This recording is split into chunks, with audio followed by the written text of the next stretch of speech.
introducing Wendy and Pronob to the audience. And Wendy currently is basically leading the learning and development for Capgemini Asia, Japan, Middle East, which covers 9 countries. That is Singapore, Malaysia, Hong Kong, China, Japan, Philippines, Taiwan, UAE, and Saudi Arabia. And this gives a fantastic opportunity for Wendy also to work with business leadership teams across um, various countries closely and to develop and design competency based learning curriculum, which help the organization to build and align to client requirements, especially in these dynamic times. And our second speaker for the day is Pronob Chetia. I hope I pronounced it right. Um, he is basically the director HR of Asia Pacific region at Volvo Group, Trucks Operation Service Market Logistics. He hails from a humble and qualified family in Assam, India, and completed his education in BSc Chemistry in Ferguson College, Pune, and MBA in Human Resource as a specialization. Passionate in thought leadership and continuous learning philosophy, Pronob is a trained and global HR professional currently working closely with senior business leadership teams and at a diversified global environment, especially implementing various organizational and people developmental skills of Volvo Group in Asia. Um, in Asia, in countries like India, China, South Korea, Australia, Singapore. And he does bring expertise in the area of leadership, coaching, and organizational competence development, which in turn help leaders to deliver business imperatives in challenging market conditions.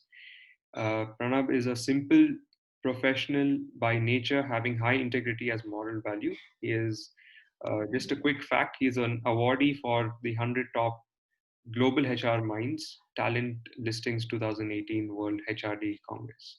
So, firstly, thank you so much for giving us your time from all the way from Singapore.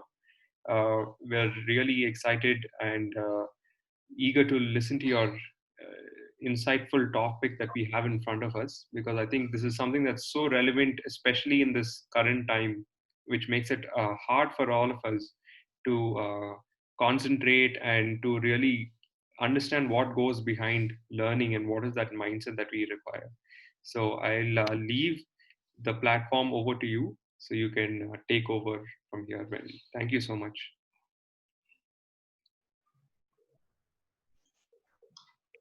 Sure. Thank you so much, Ajitesh. So, hi everyone, and thank you for that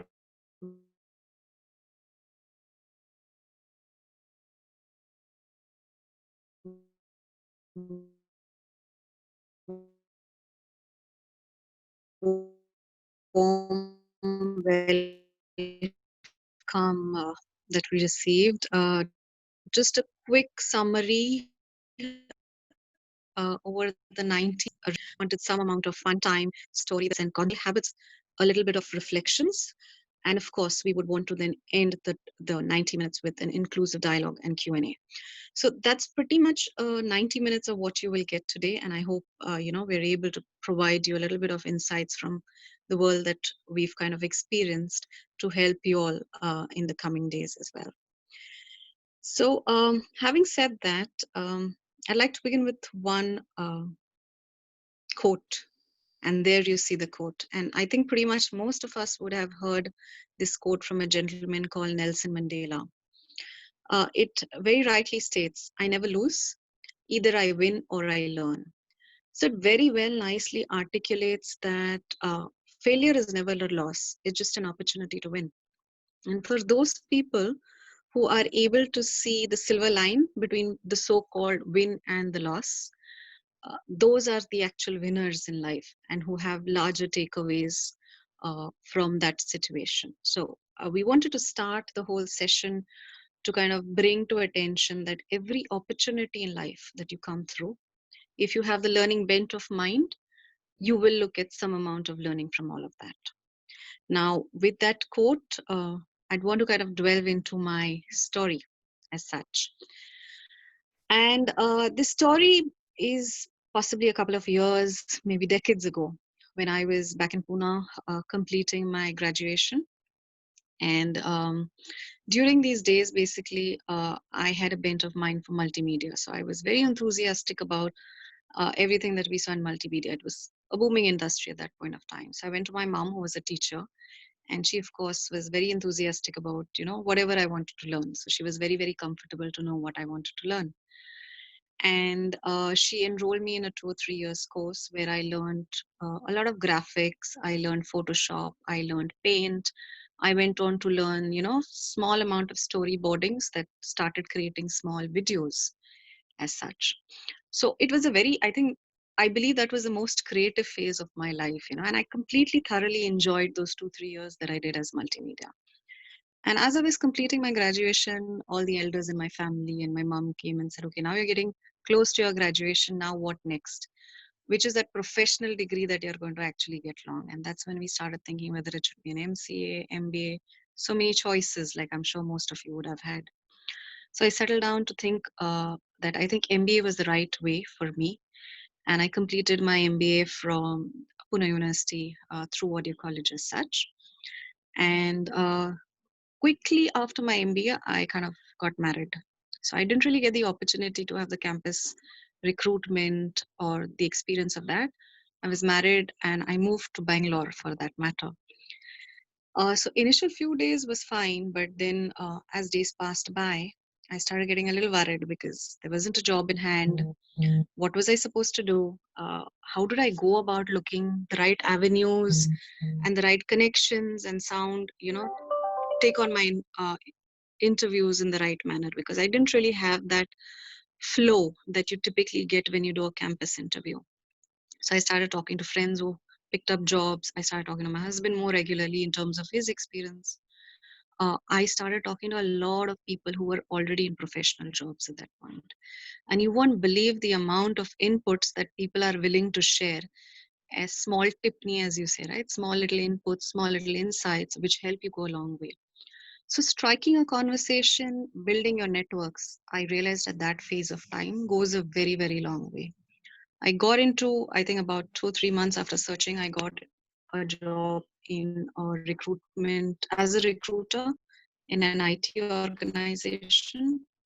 And like everyone else, my first year was a steep learning curve. And given that it was IT, I started learning a little about technology. I wasn't coding, I wasn't learning what is Java, what is testing, actual learning while I was working. And I would sit during my interviews, I remember. I would actually sit through my interviews and try to see what a developer does, what a tester does. After I think about a 1.5 year, my husband got another job. So like all good wives, I relocated with him. And that's when I joined my current organization in a recruitment firm, in a recruitment role again, a different learning in a different organization, and again, different technologies that I would hire for.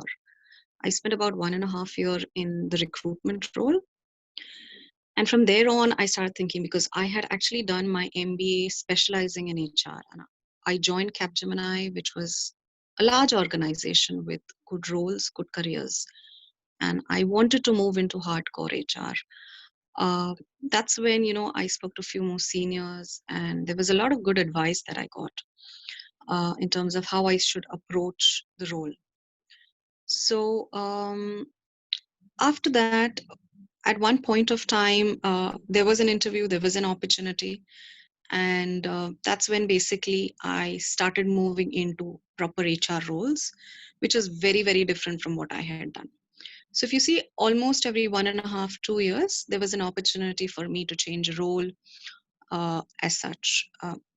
Once I was in hardcore HR, I was an HR BP. So we typically call it as an HR business partner, where you work with delivery folks and business folks very specific to the HR needs for that team as such. So, having said that, it was a good 6, 7 years in that particular role. There was a lot of learning in that role. It wasn't a very easy phase because, of course, I had 2 kids to manage. My husband chose to relocate to Singapore at that point of time. I had to manage home, travel, do all of that, and be a single parent for a particular period of time. And like most of us, we have those ups and downs in life. So that phase, while a work life balance was not that simple, what kept me through were the people around me, be it family and at my workplace. There were a lot of supportive people who would encourage, who were part of my journey professionally, who helped me through every learning that I had that phase. I think for about 1.5 year, I kind of kept going to my organization to check if there were opportunities because eventually I wanted to relocate to Singapore and there was an opportunity. However, again, not in the role that I was playing. And I had to look at a different role, which is my current role for learning and development. So this is where I am today. I look at learning and development. It's for 9 countries. Different countries, some of them have different languages at different phases and different technologies that we service. We're an IT organization, so there is multiple levels of, IT tech that is involved in terms of the learning involved. It was a huge challenge to understand few of those things initially, and I remember even going to my team members and understanding how things are done. Because while I joined at a certain level, there were very basic things that possibly I'd missed because I joined in at a certain level in terms of how basically you look at scheduling some things and designing few things and it was a different learning curve which not just my seniors but I would also look down at my juniors from my team to support me. And you'll be surprised if you ask in terms of can you please help me to understand a particular way, you'll be surprised how many people come forward to actually help you. So that's been my journey over 14, 15 years. I would say it's been a pleasant journey. With every 2.5, 3 years, I have moved to multiple roles, different cities, learned different cultures. So it's been a very insightful learning 15 years, and it would not have been possible, of course, if there were certain basic intrinsic things that happened in my life. One, of course, was the people around me who had a very positive, encouraging mindset. um, Myself in terms of who looked upon challenges as a new learning path. So it's all about your mindset where you want to push your current situation to the next level and grab all opportunities that comes your way. So I've been in this role for about 2.5 years now, and of course there's more to do in this role. But of course at one point of time I will start looking at what's next. So it's all about how you build that momentum, how you learn, how you stabilize at that level, and then look at what's next in your career. So that was a little story that we wanted to kind of talk about, which involved a lot of learning, which involved a lot of partnerships in life, which involved a lot of friendships in life, and which of course brought in a lot of challenges like everyone in life. So that's my story from a multimedia enthusiastic to an HR manager. And I will hand it over to Pronob for a little bit of fun after what we've heard. Thank you, Wendy. I'm sure everybody liked your story. Personally, I liked a lot, and thank you so much for sharing this. So, boys and girls, I moved to a little fun part of the evening now, and I would say a quiz. And what we have to do is that you see the screen, right? Maybe I should Maybe we should increase the sound. Yeah. take sound a little bit, maybe a little more sound here. Hold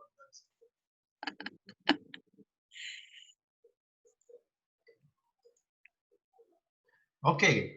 So what you have to do is that first thing first, I'm going to put the questions on the screen. You have to see the questions, and there are 5 questions that we are going to have today. And you have only 10 seconds to answer a questions. And I can tell you these questions are interesting, easy, and probably you have to think before you answer. And the USP is that you have to think and you have to answer in 10 seconds, right? And I repeat, when you go to the Zoom tool, and there is a chat button, and then you can use the chat button, and we have umpires to check who would be answering the right, in the right way. So here goes the first questions. When ABBS Bangalore was established, so you have options A, 2007, B, 2008, C, 2009, D, 2020, and you have the options to write your name and only the options in the chat button. So 10 seconds from now. I hope chat option is open for students, right? It is, it is. I can see the answers pouring in, Pronob. There are so many answers coming in right now.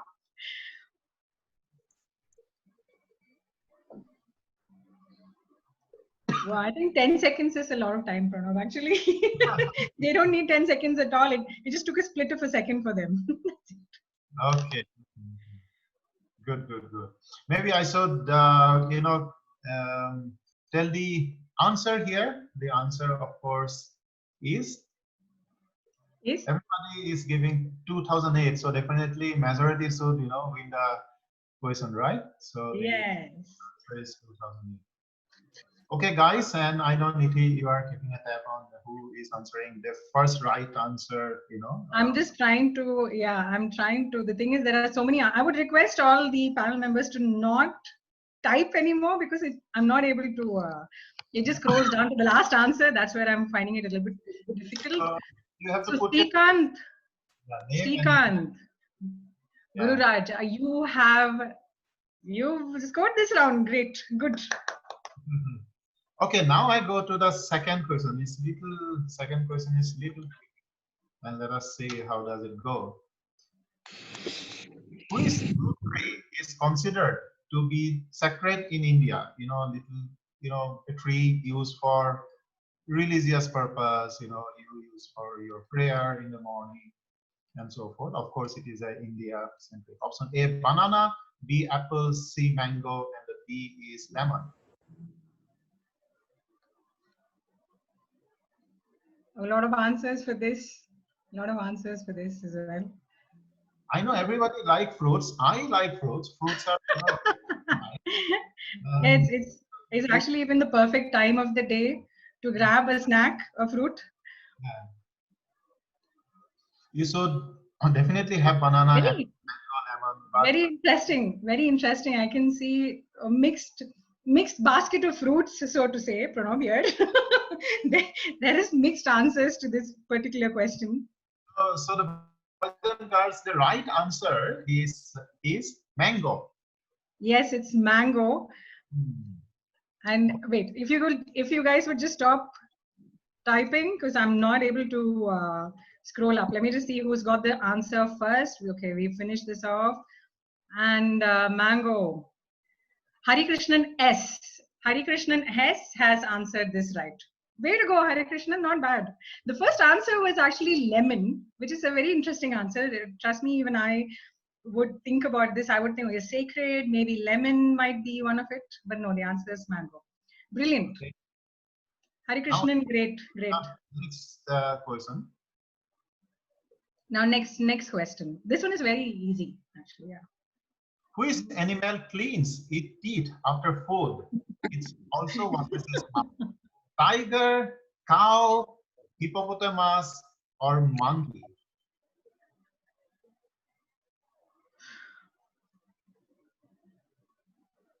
Cow, monkey, hippopotamus, monkey. There are a lot of monkeys here.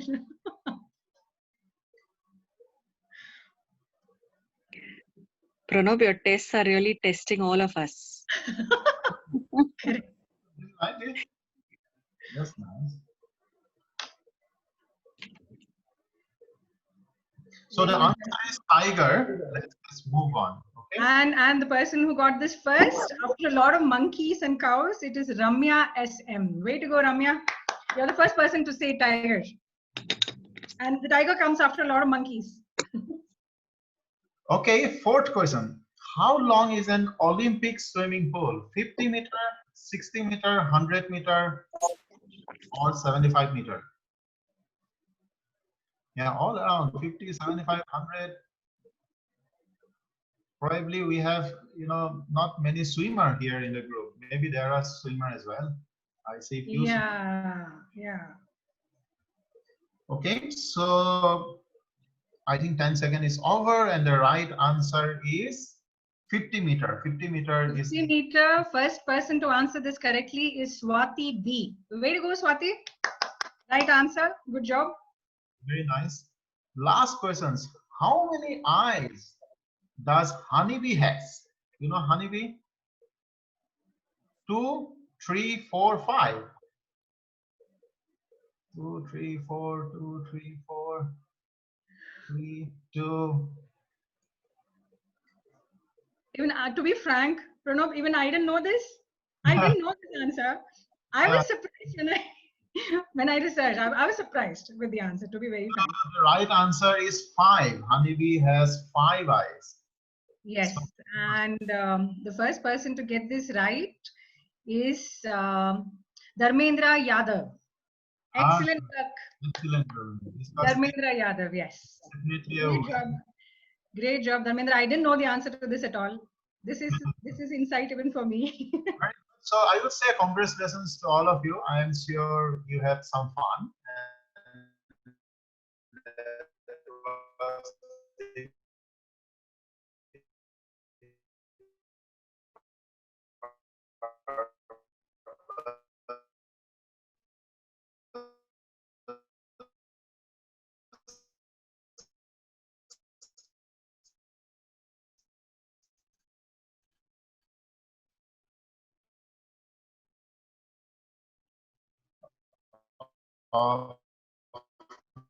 This short quiz sessions.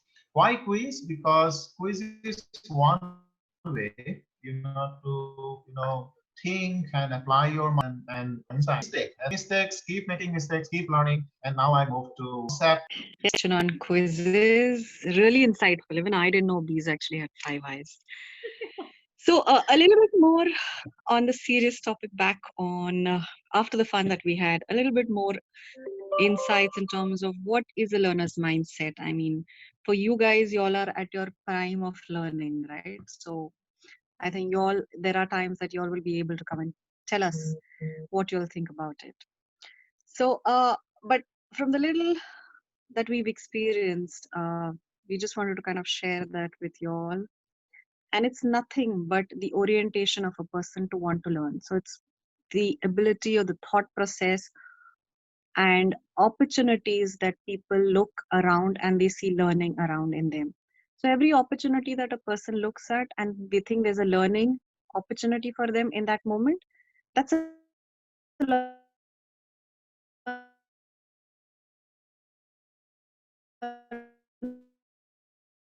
learner's mindset. So for right now, for example, we had that quick quiz and people have actually answered. Some have not been able to answer, but yes, it's an opportunity that we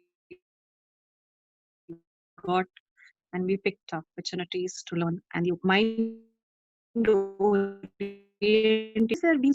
Now, physically stronger is the same thing. You throw a challenge to your mind and you keep throwing challenges to your mind over a phase of time. The more you start thinking, the sharper they say your brains are, right? So our parents have always think, socho, socho, think a little bit more. Your life will always your brains will always get sharper. So it's all about throwing challenges to your mind, and your mind looks at an learning opportunity as nothing but a challenge. So the more skills that you're trying to kind of pick up, the more opportunities that you're looking at for learning, the more courses that you are doing, the more studies that you are doing is a challenge for your mind. And that in its turn keeps sharpening your mind and the way your mind starts thinking. It's as simple as that. And why do we have to do that? Oh, I don't think anyone in this call is going to debate that we cannot be lifelong learners for life. There's no choice. I mean, the moment we're born, as through we go through our education phase, uh, I'm taking learning and development for I leave that for the region, right? And I can guarantee you there are people who reach the vice president level as well, and they are doing learning courses as well. So it's through your life, learning is for you to stay. Why do we have to focus so much more on this? I mean, just a few minutes on that slide and that picture of VUCA. So I think quite a few would have heard of this concept of VUCA. It's well defined there. It stands for a time and a world which is volatile, which is uncertain, which is full of complexities, and which is very ambiguous.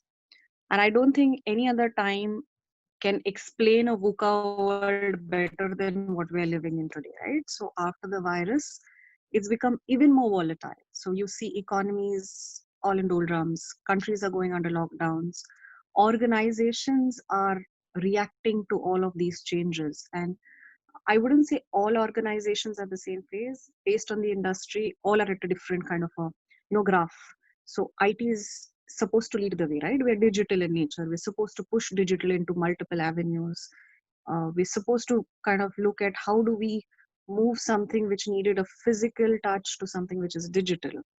So IT is at a different phase, manufacturing is at a different phase, every organization is at a different phase, but all in its own time zone is at a very volatile phase at this point. There is a lot of ambiguity and uncertainty in the market as to what's going to happen. We don't know how long the virus is going to stay. We don't know how it's going to react. We don't know how long it's going to react. That in itself is bringing in so much of uncertainty. And this COVID or no COVID, times were always complex for us, right? In the recent times, it was too fast paced. Things are changing. From the world that I come, technology changes every 3 months. So we see every 3 months some new tech where we have to kind of develop and upskill our people, and then we go back to the client and deliver in a different way. So there's a constant churn in the industry that I stay. Or vis-a-vis some other industries where the churn might be longer cycles and more in depth as such. So it depends where you go and how you see. But one thing that stays constant is these four aspects. It is definitely here to stay, and it's not going to go there anywhere. And what does it require for an individual to kind of sustain and stay strong and resilient to a time like this is nothing but your learner and growth mindset. What are you supposed to do in a time like this?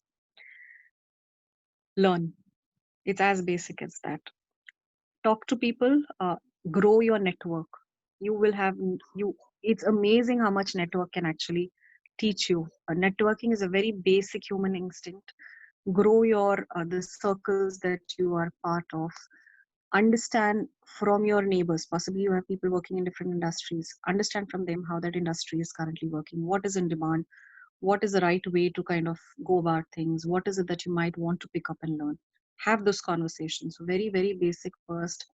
Network, grow your network, and understand from that network what is the in thing and what is it that you need to learn. Pick up courses in this phase. I mean, if you go to see, a lot of content providers are providing free courses to you right now. In between, there was something on Coursera, which was there.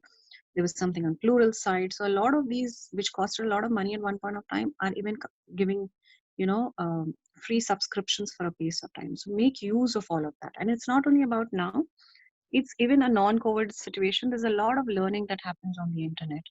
There are a lot of skills that are available. Unlike our time where we had to enroll for a class and a course, you kind of open your phone, search for a topic, and there you get some learning insights.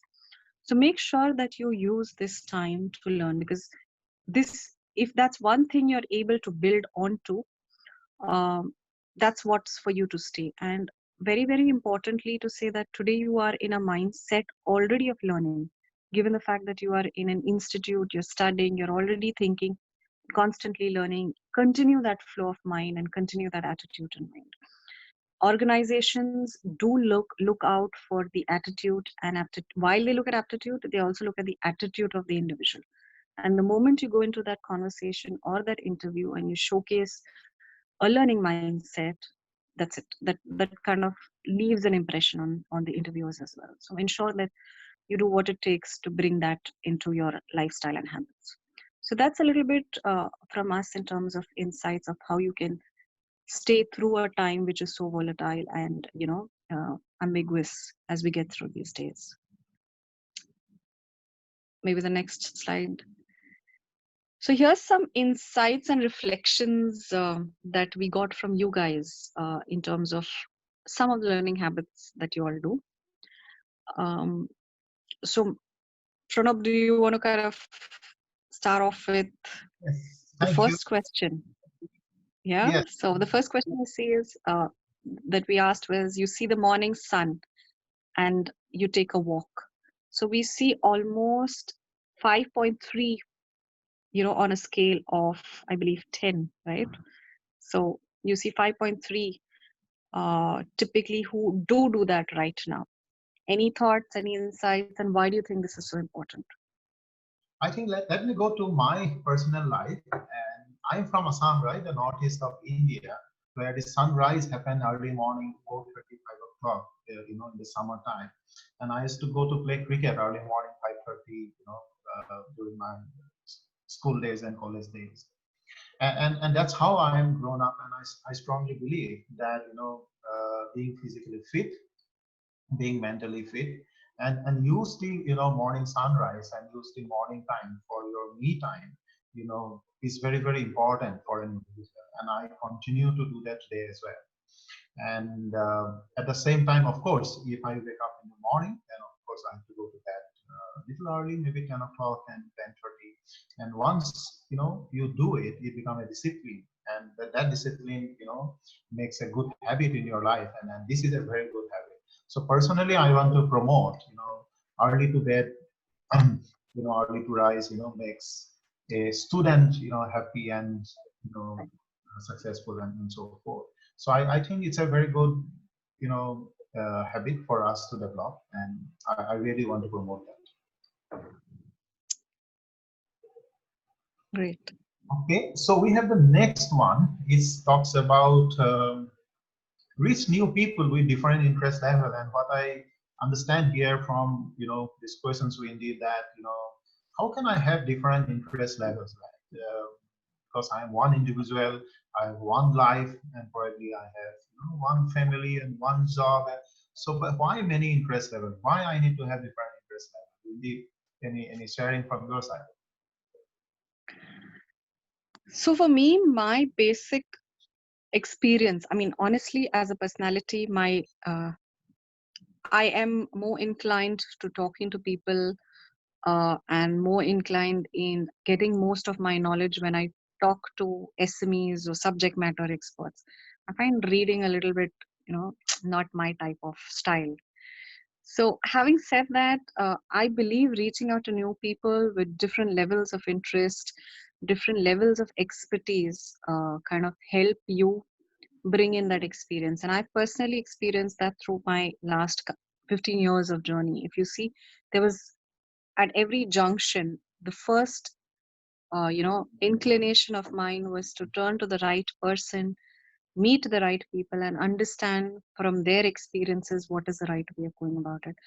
So it's amazing the amount of information just a conversation can bring about, and it's much more entertaining, I would say, when you have a two-way conversation on a topic than just kind of course books and reading is important, but I enjoy the two-way conversation with people when I want to look at some insights.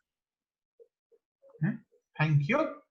Let's go to the third one, and third one is more about clarity, a perspective where probably I don't know everything, and it's good to ask questions. It goes to get clarity and move forward in life, right? Maybe Azitesh, do you like to share, or are you around, Azitesh? Yeah. Yeah. So what's your view on this? Why asking questions and getting a clarity is important from your perspective? Yeah, you're referring to the third part, right? Yeah. I think it's a huge part of what I do because of the role in ABBS. I think 70% I would say of my work involves asking questions, and only when you ask questions and the right questions do we get the required outputs, and do we get things done also. So I feel it's something that's been very I think questions come from listening first. So if you're able to listen, you're able to question then. So it's something that I could say I do that very often. Yeah, thank you. I think it is very important because what boys and girls, what you listen from all of us, little bit of leadership perspective, little bit of what we do in our day-to-day life, which means that you can do, we can do, and it's very simple. But at the same time, we have to be very mindful, about these small elements of life.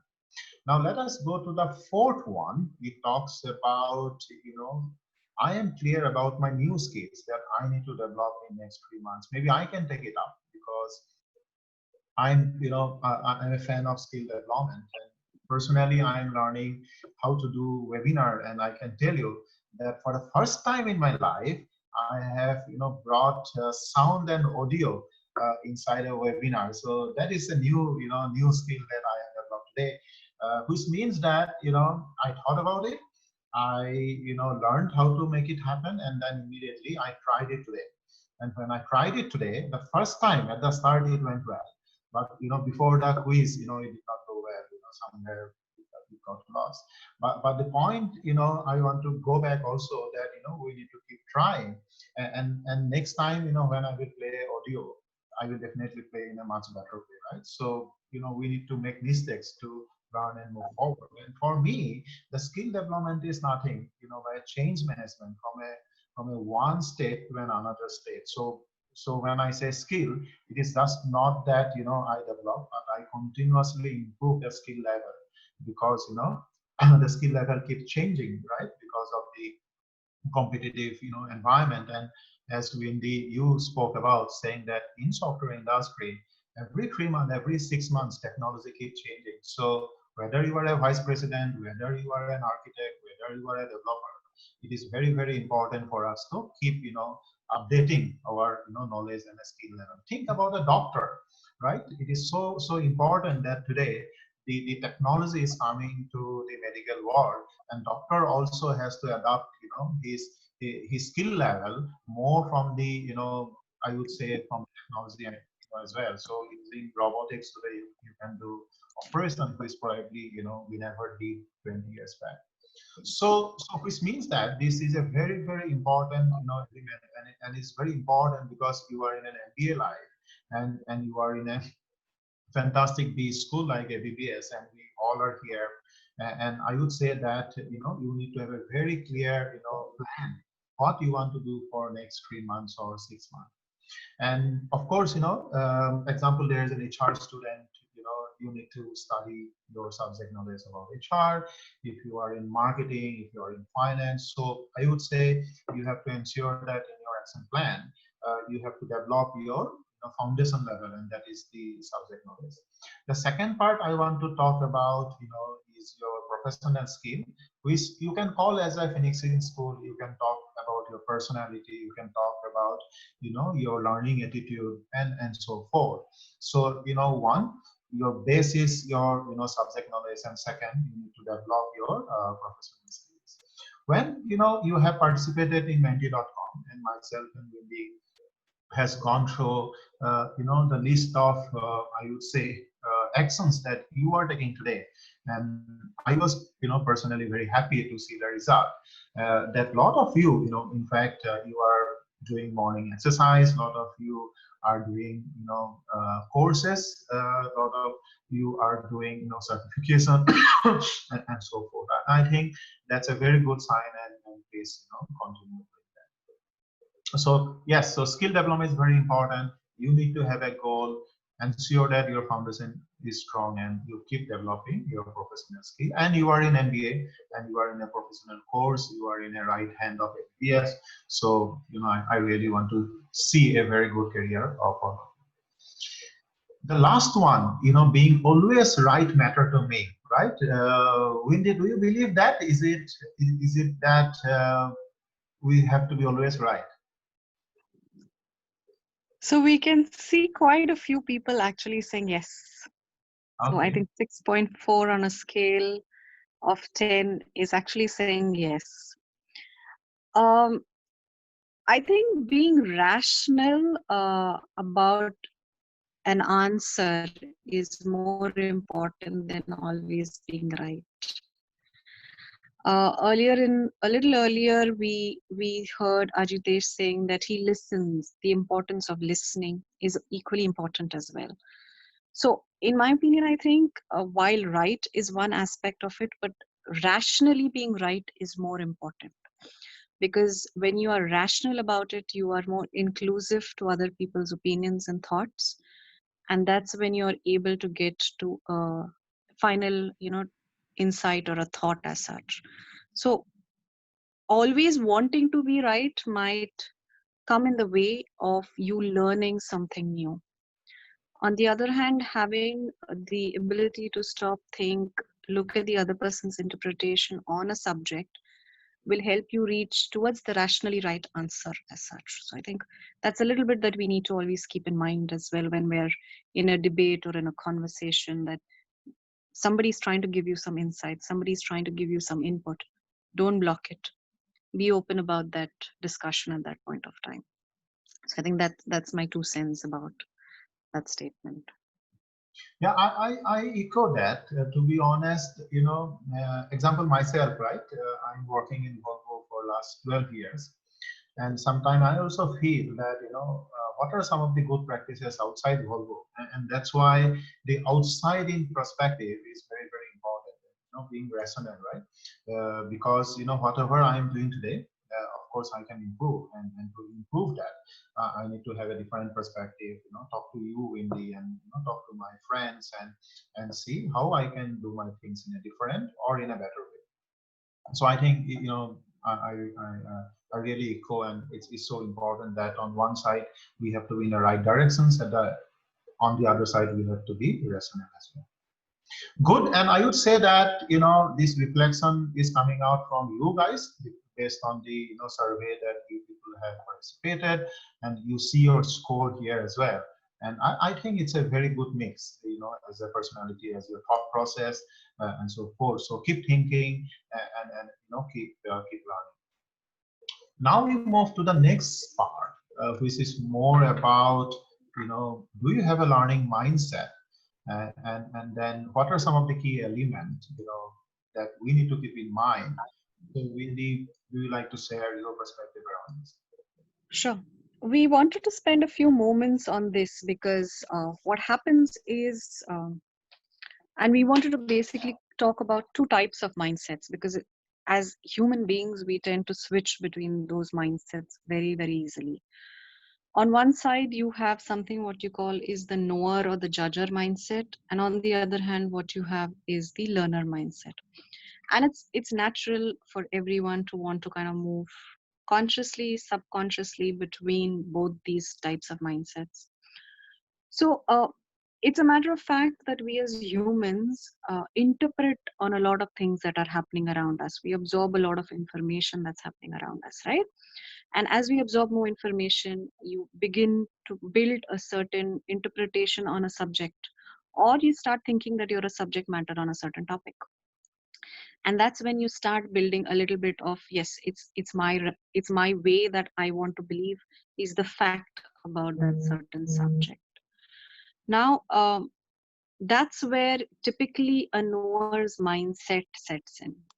So it's known, and if you kind of talk to people around you, you look at, once you start working, you will realize that there's always more and more to learn on a particular topic and a subject. So it's always good to be open on a particular topic, because that interpretation is your own possibly subjective interpretation on a particular topic. So there, a knower's mindset tends to be fixed and closed to listen to another person's interpretation on a topic. And we might not do it very consciously. We might be in a stressed moment, we might be in a hurry to finish that, that particular exercise, we might be wanting to go somewhere, and in that whole entire moment we might actually miss out in the opportunity to learn and to listen to somebody. So it's important that you kind of be aware that when you are closing your mind to some conversation, you're actually in a knower's mindset or a judge's mindset more than a learner's mindset. So that's one thing you need to be careful of. On the other hand, when we move from a knower to a learner, what you will start realizing is, and I think we've touched that point a couple of times, you will be more open to people's perspectives. You'll be more in a listening mode. You will question people. You will kind of try to get to an answer which is more rational than just wanting to be right. And you'll be absolutely okay to say, I don't know. So you'll be completely fine to say that you do not know something about a subject matter, then get egoistic about saying, and I don't know. And it's okay. I mean, you might tomorrow join teams. You might have people who are juniors in your organization and setup. And it's very, very true, right? For example, for us, we have IT managers who are smart IT managers, but then you have people who are stronger in technology or in that matter in his or her particular team. So it's okay to say, I don't know, and learn from whoever's willing to teach you. And last but not the least, and I think I love this point about the destination and it not being a journey. And this thought came to me more from something that, there's a concept called strength finders. And strength finders actually has about 35 different types of themes, or rather they say are called strengths. And you won't believe there is a strength called a learner. And one attribute that is given, and it's called Gallup Strength Finders for those who want to research.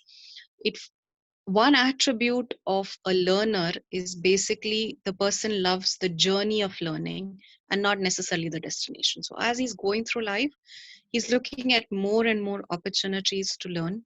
He looks at every possible opportunities. He might not use it at that point of time. He will definitely use that absorbed information somewhere down his life, but not necessarily at that point of time. But he enjoys the whole journey of learning through his life. So he's very excited about whatever little opportunities, and that's the phase you should try to get to as you get through the years. So that's a little bit in terms of what a learning or a learner's mindset is all about. So that back to you, Pranav, in terms of the next. Thank you. Let's move forward, and it talks about the learning habits, right? And everybody need to have some good habits. I need to have, you need to have, and all the students, you need to have learning habits. And of course, personally, I am a follower of 7 Habits of Highly Effective People. But from the learning mindset point of view, what are some of the key habits? And Wendy, maybe you share your perspective. What are some of the key learning habits for the students to follow in their day-to-day Sure, great. So there was a whole list actually. When I go to my son, I give him a whole list of habits he should do. He's 10, and I'm always on his case in terms of what he should do and what he shouldn't do from the time he gets up. But when I tried to kind of categorize it, I thought, let's make it simple, predominantly around 3 habits as a bookmark, and most of it revolves around it. The first one, I think, which is most important, is about setting goals. Now, most of the conversations that you will have is what are your long-term goals and your short-term goals. So basically, people are asking you what are your long-term career goals or your short-term career goals. Even when you go for an interview, that's the first thing people might ask you, or among the first 10 questions as to where do you see yourself in terms of the next 5 years. So they're asking you what your goal is. While that is important, I would, on the other hand, say also don't forget to kind of always make a note of what is your learning goal. So Pranav touched about what is it that you want to learn in the next 3 months. Start making a habit that every next 3 months, every 6 months, what are those activities or what are those skills that you want to learn? And it's amazing in college life, you have so many friends who are willing to give you feedback, right? So sit with your friends, sit with your parents, try to understand what are your strengths and try to understand what are your possibly weaknesses or areas that you can develop. And wherever is your strength, see how you can further strengthen it. And wherever you see a gap or a developmental area, try to see what are those courses or what are those ways that you can strengthen it. It can possibly be by going to somebody who can coach you on a topic. It can also be those courses that I was telling you, which are freely available online. It can be as simple as talking to Ajitesh Search or Kala ma'am or Nithi in terms of some area that you are stuck in. So very fundamentally, what is your learning goal? Today, you are in an ecosystem or you're in a college where there are so many people working with you. You have an entire institute working with you on your learning goals. Once you leave this institute and you step into a professional life, trust me, no one will actually spend the amount of time that this institution is spending with you. You have to start becoming responsible for your own learning. And if you don't be responsible for your own learning, you will stop learning. And that means you're going to start ensuring that you damage or you hamper the way you can possibly grow. So start becoming responsible yourself for your own learning. Start setting your goals, start making it a habit in the next 3 6 months. What are those skills you want to learn? And it can be skills which are soft skills such as making presentations, public speaking, or it can even be skills such as technology that you want to pick up. So be clear in terms of those goals that you want to set. The second one is try new things. So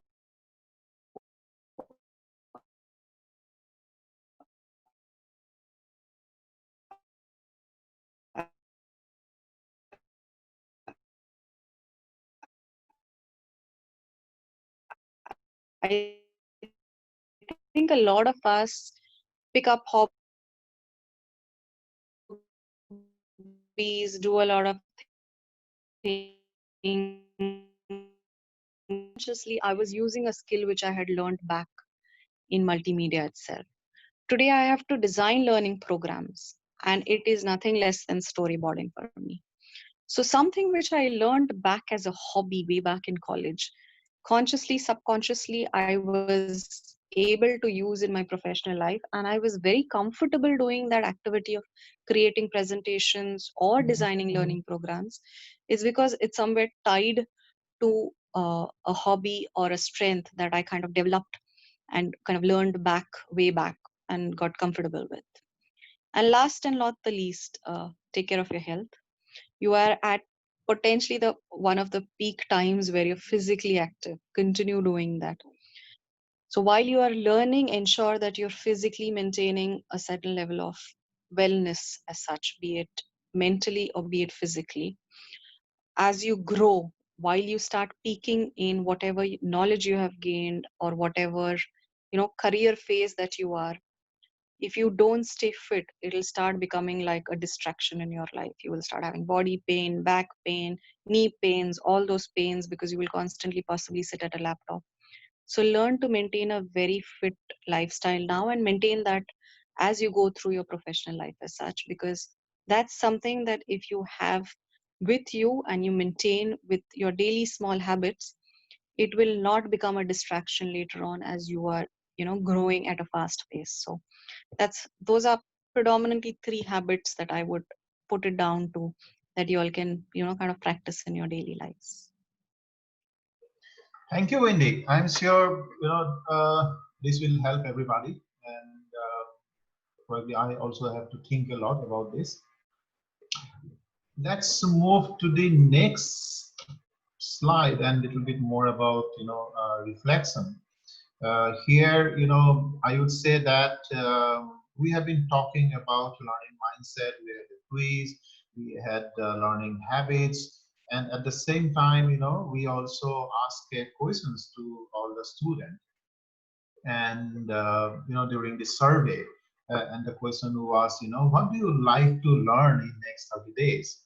And if you see, the screen here, all of you, and as it is, Kalaman and Niti, I was personally very impressed, right? And when we were talking about it, that the new generation and all the students here are very proactive here, to think in a very different way, also in a little more futuristic way. And some of the things like you guys want to learn blockchain. This is amazing, because blockchain is the latest technology. I personally don't know what is blockchain, and I need to learn. And if you are going to learn, then it is fantastic.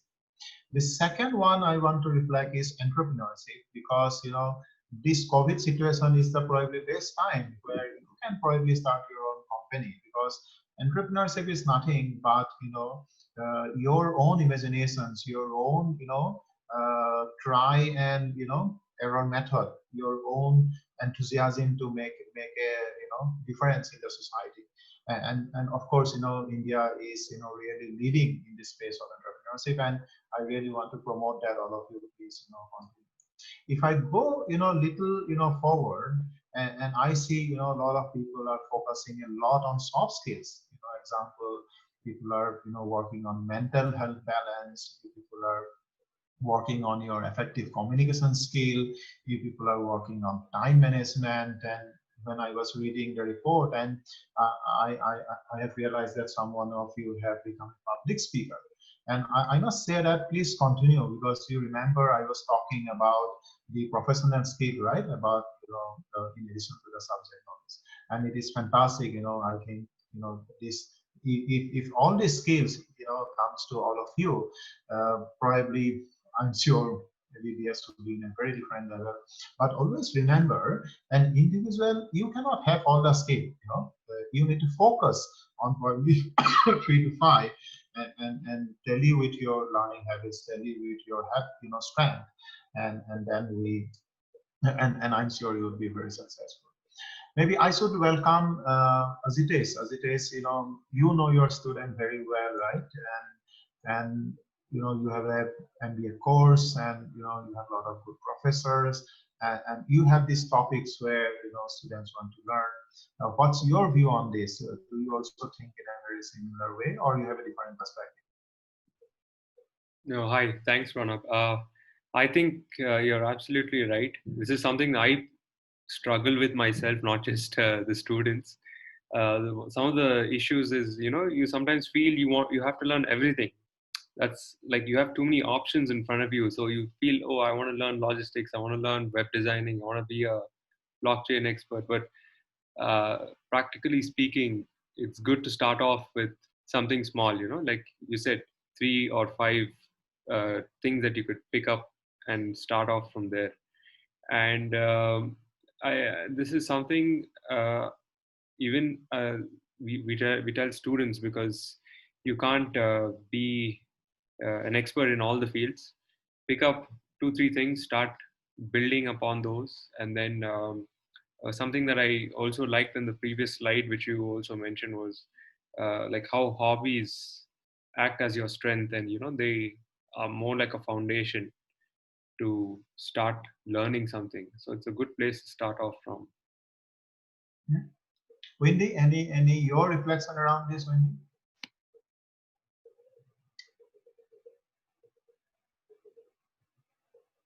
Maybe Wendy is not around, I think. Okay, I was on mute. So there, I mean, I was just saying that I was very happy to see the whole spectrum of, topics that are there. So it shows a very high learner mindset bent within this group of people. So definitely do look at focusing which are those areas that you all want to first look at, build those learning goals for yours, which I was talking about earlier, and move on in terms of what are the best ways that you can get to those courses. But generally, I think pretty much Ajitesh and Pronob, you both covered what I would have to otherwise say on this slide as such. Very good mix of all I want topics. to congratulate all of you, that you are thinking, because once you think, according to me, you will do it. So it is very, very important that you continue this learning. Let's move forward. We have a little bit of time, challenge, and we are almost coming to the end of it, and it's more about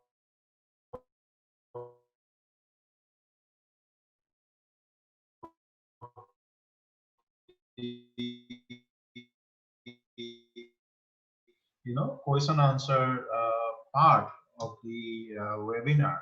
And one thing we want to promote around more of a process. And you have asked, certain questions, through the Mentimeter survey, and I'm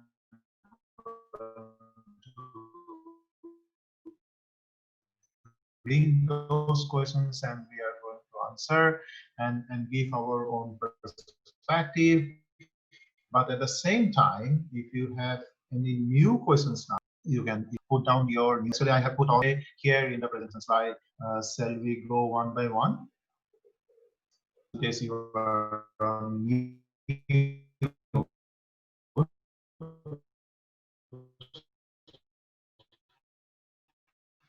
Silence, talk, right? You are the right person to talk about.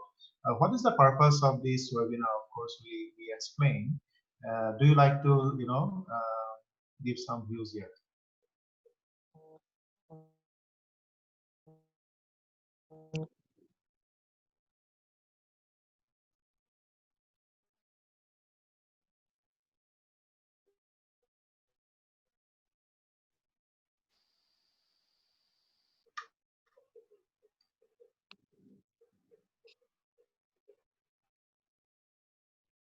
Come Yeah, back. yes, Wendy, are Pranab. you with me? Have asked. So the second question, as we had certain plans about user, but after this pandemic, if we see them difficult, what to do in that situation? So it is a little bit about the uncertainty in the current situation. So what's your advice on this question? Yeah, it's true. And I think what do we do in a situation is not just what students are asking, but everyone is asking. Even if you're in a job, pretty much everyone is saying, what do we do in times like this? I covered a little bit about this on the slide when we speaking about a learner mindset. The best thing that you can do at this point of time is sit back, understand what is happening in the market, grow your network, listen to people uh, in terms of what are those things or what are those skills or what is the in demand thing that's slowly coming back to normal. So right now there's a lot of volatility in the market. It does sound scary, but at the end of this tunnel there will be a bright light. What is it that you need to be sure in terms of skills that you develop today? When you get to that end of the tunnel, what are those kind of skills that are in demand? Ensure you kind of try to pick those up. Look at, within your set of friends, I spoke about sitting and understanding what are your strengths and what are your weaknesses. Make that list for yourself and see how you can build on those particular skills, or where are those gaps. You have friends and this is the best phase of life, so you definitely will have people around you who will cheer you on to build those skills around you. So that's the best thing you can do in a situation like that. And trust us, it's not just y'all. We've seen every industry, every phase of life is wondering what next in a pandemic kind of situation. So everyone is kind of, the best thing for everyone to do is hold back, sit, be calm, and look at what you can do best in your current learning phase to be ready when the new normal opens up. Good, thank you, Wendy. Let's go to the third question, and this I thought I would take it up, and this is about what a hiring manager see a candidate during the interview process. And I'm an HR manager, right, for the last 18 years, and let me give my personal perspective. Of course, whatever I'm saying need not be 100% correct because perspective can be different in user to user. I would say, when I am sitting in the interview table, I would, look, three things. Number one, whatever you write in your resume, right? Because you have a resume, you will write that, you have done BSc chemistry, you have done project, you have done some, social activity. So the first thing first, whatever you write in the resume, you need to answer it 101%. So, don't copy paste that, resume. Don't ask somebody to make your resume. Don't go to Google and take a template. Make your own resume. Ensure that you know the subject very well, and before that you also pick up questions, answer, do mirror test, and so forth. So number one, your resume you should be able to answer. Number two is that you need to have little bit of market perspective, what is going on around the industry. Let's say an example, you go to give an interview and that is in Pizza Hut. That's an example, Pizza Hut. So you need to know little bit around the Pizza Hut business, and you need to know the Pizza Hut values, what where is the headquarter, who are the competitor. So you definitely need to know the company very well, but also what the company all around. And the third thing is that you need to be true to yourself. Don't bluff in the interview. Don't try to be over smart, because you always remember that it is just an interview. You can always fail in the interview. If you fail in the interview, nothing happens in life. You will always get a job in another company. So you don't have to go all around, make unnecessary statement.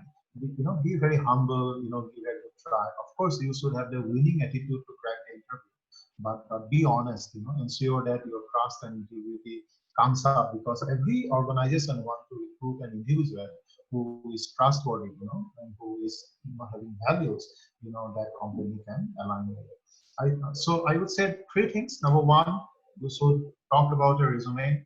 Two, you should know about the company very well, and three, you have to be honest. Let's go to the fourth question, and I think Wendy, you are the right person to talk about.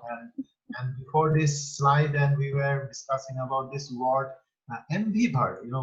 One of the students has used this word, and me and Wendy, we were not aware of what does it mean. And I googled it, and I realized that it is the balance between introvert and extrovert personality. It is a new learning, and I really want to thank the student who asked these questions, because by asking these questions, you have helped us to understand ambivert personality. So Wendy, so your views on this. So, given that what we understood, like you rightly said yesterday, right? It's a blend of an introvert and an extrovert.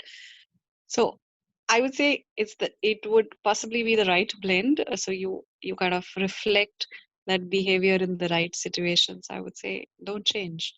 Continue to be the way it's the right blend and the right mix in any situations that you can handle them. So yeah, don't change as such. Thank you. Azides, are you back? Maybe you are having some internet problem. Yeah. Sorry. I was lost in between. I think we have a huge rain here in Bangalore, so a lot of fluctuations. Yeah, no problem.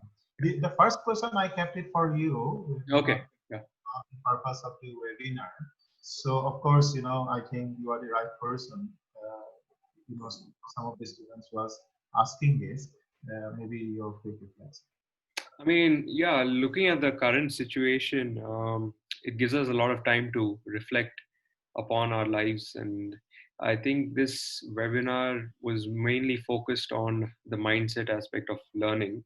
And, we go about things in our lives so quickly that we don't really sit back and reflect.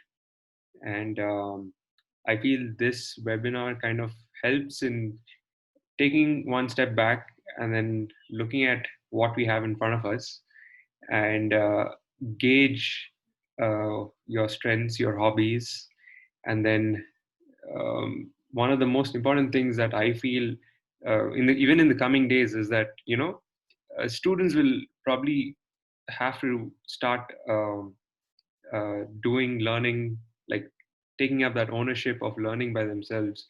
So to do that, I think it starts from this particular webinar that you have been talking about, because it's not forever that the teachers are going to be holding your hands.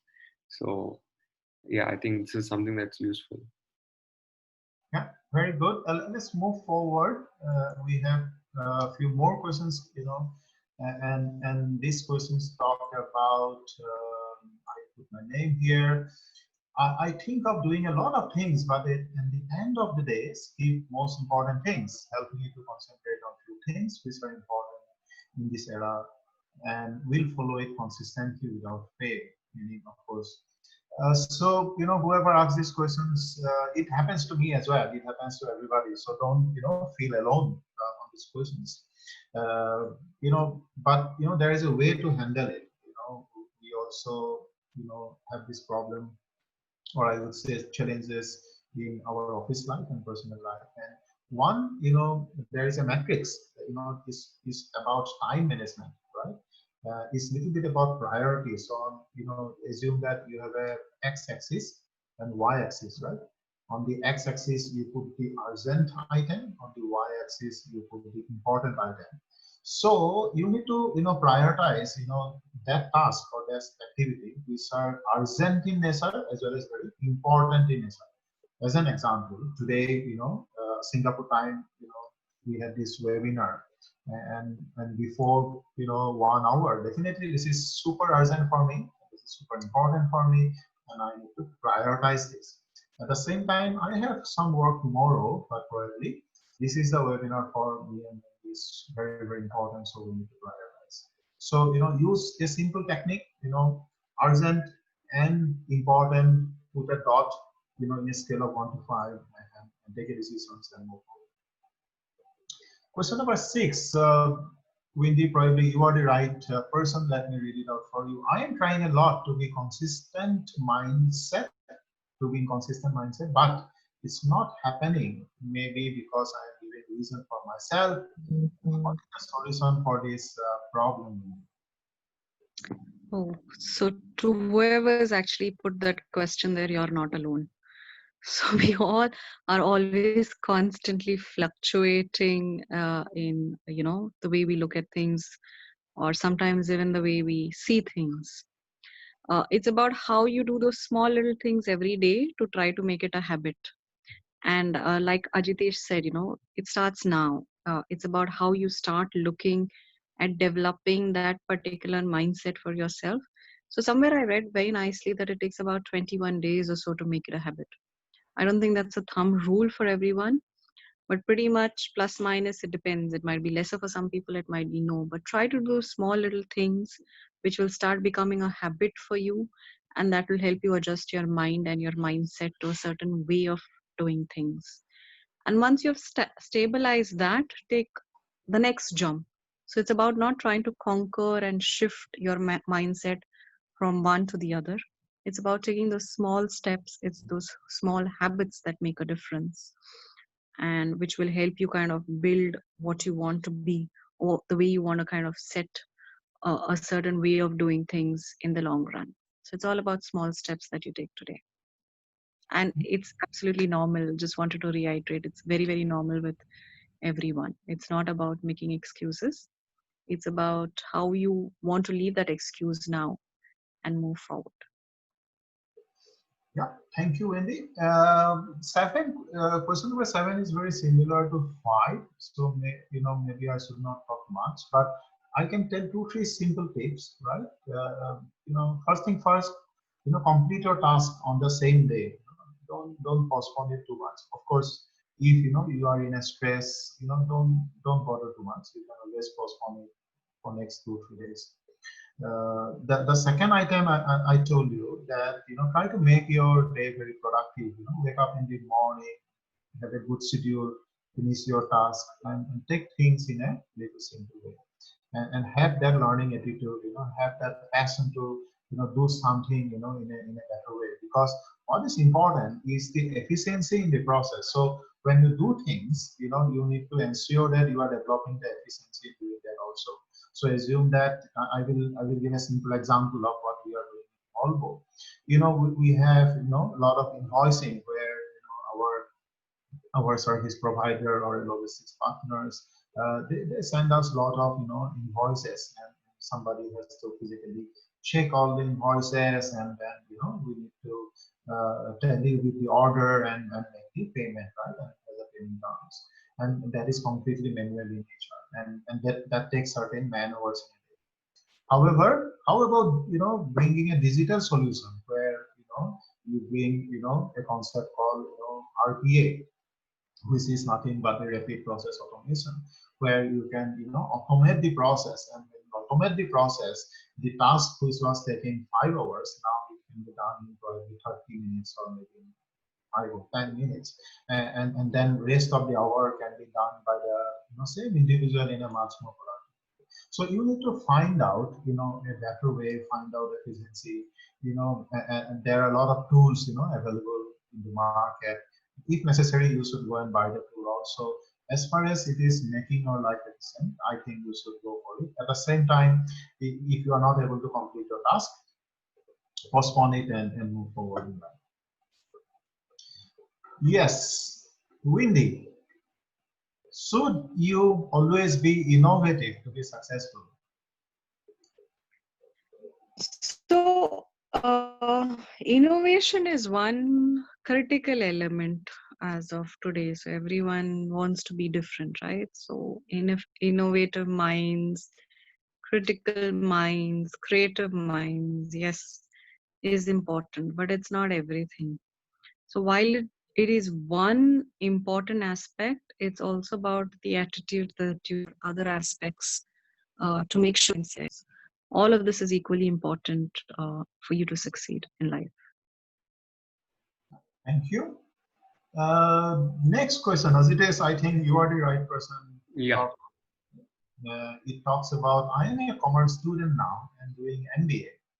What should be the best field I can choose, which will help me to build my career post-COVID world? How should I prepare myself sitting in 4 walls, which is, sometimes depressing today?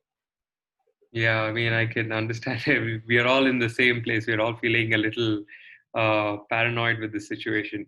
That's something that, again, coming back to this VUCA world, it's so uncertain that there's not one thing that I can pick and say, you should probably do this post the COVID world, because I think you should go with what you feel is right for you, and not necessarily also by what the market is saying, because that can change anytime, especially this time because of the way things are. There's so much uncertainty, and um, it would always be a good idea to start from what you're good at and the interests that you have. So just start from there, and I think the rest will flow just as it is. Thank you, as it is. Maybe 10th one, the last one also, Yeah. maybe talk about healthcare as a profession is good after, of course, we understand healthcare is always important. Yeah. But how do you see after COVID? I mean, one thing is certain. I mean, we all know it's going to be, it's not going anywhere. Healthcare is definitely being, uh, there's going to be a lot more takers, even when it comes to, higher education. A lot of people are really opting for healthcare, paramedical, biotechnology, genetics. And it's definitely something I would say is very, very good. I can also say that it's a safer profession, and with the rise in technology like telemedicine and all these other things that are coming up, they'll definitely see a blend of tech and medical intervention in the future. So definitely a good choice. Yep, good. Thank you, Azites. I think we have covered all the questions which has come, to us via menti.com before. And now we are moving almost to the last part, and we thought that to put a slide as a homework because both me and Wendy, we strongly believe that whenever we do a training program, the participant always need to have a takeaway, and I'm sure all of you have a takeaway. And then you need to practice, some of the learning, and then only the change happen. Then only the competence development happen, right? And competence development happen always by doing and always by taking actions.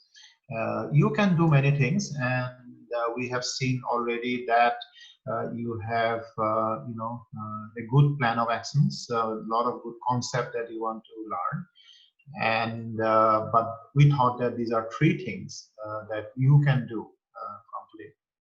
Number one, my favorite, read the book, Seven Habits of Highly Effective People. It is an old book, and I would say this book has made my life, and I still follow this after 18 years, and it talks about seven habits.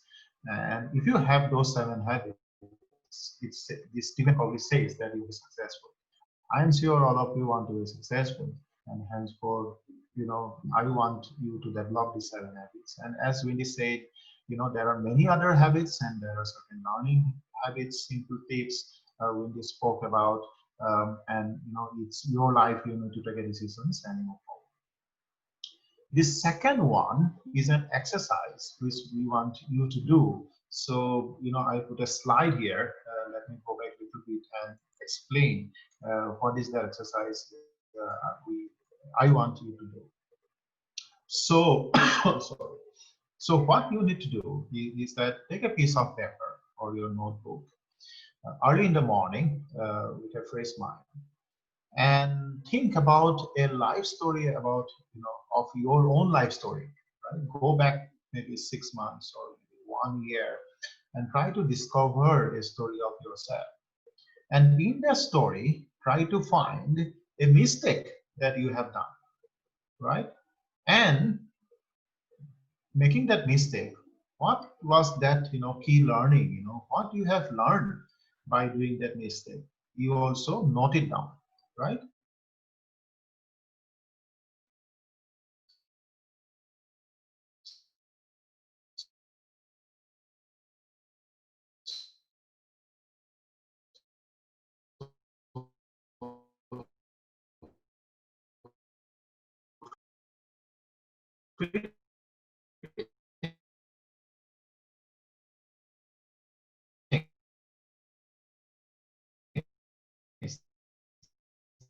Number one, go back to your real life. Write down the you could have done in a different way. And then also the key learning audio, and how you want to take the learning ahead. So, spend some time, write the way you want. There are no any simple template. Introspection is the most powerful, tool, because every human being is, super powerful, and you can, take your potential out. And it is you, who have to harness your skill. From the seven habits of highly effective people, there is a statement. It says that I am responsible for what I am. It means that you are responsible for what you are. So it's completely up to your hand. And we also talk about the responsibility. You need to take, charge of your career and move forward. So do this simple exercise, and I'm sure it will help. The third one is an online, questionnaire. It is a self-assessment. It is about learning index. Wendy is expert around this. Wendy, do you like to talk a little bit about it? Yeah. So I just wanted to basically say that all of us have different ways that we absorb information. For us, for example, some of us are more visual, some of us are more, we read and we can capture in our mind. Some look at a picture and are able to. For me, like I said earlier, I enjoy talking to people more than actually reading a piece of paper. So everyone has a different style. So everyone has a different learning index in what works for them and what doesn't work for them. So this particular assessment will help you. It has about, I think, about 44 questions. And you answer that set of questions. It will help you understand what is your learning style. And then there is also a PDF which helps you understand the strengths of that style and what you need to do while you are learning a topic. So it will tell you strategies how to kind of make that entire style of yours into a more positive learning experience as such. So the whole idea was to give you something which helps you understand what is your personal uh, learning style, and also help you with few tools and techniques that you can maximize a learning output out of any situation. So that was the whole idea, to give you that index. And it's available online, and I believe there's no cost for it, so you can utilize that at your time. Yeah, and it is free, right? And there is no cost to it. Yeah. And I have already shared the link to Niti and Kalaman, so you can share. I understand you have a WhatsApp group, and I have introduced a buddy program here. What does it mean? That after you complete your exercise, you find a friend and have a dialogue, share with him or her about your strength and some of your challenges, and go for a dialogue process. And as Wendy spoke about, the dialogue is very important, a key tool that you can always use at any moment of time. So use that, find a friend, trustworthy friend, then you can talk about your story, you can talk about your learning style, and try to have some new habits, or try to have some good introspections to correct some of the skill set that probably you need to focus on.